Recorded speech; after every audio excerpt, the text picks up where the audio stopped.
Today we have a nice 1999 Mercury 6ML 2-stroke sail power tiller outboard.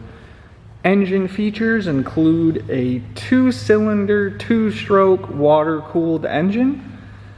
It has tiller steering with forward, neutral, and reverse. It has manual start with a choke. It has an idle adjustment speed dial. It has a kill switch. It has 3 trim positions with a shallow water drive adjustment pin.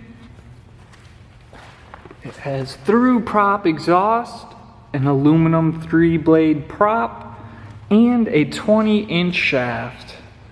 Once again, this was a nice 1999 Mercury 6ML 2-stroke sail power tiller outboard. Thank you for watching and have a great rest of your day.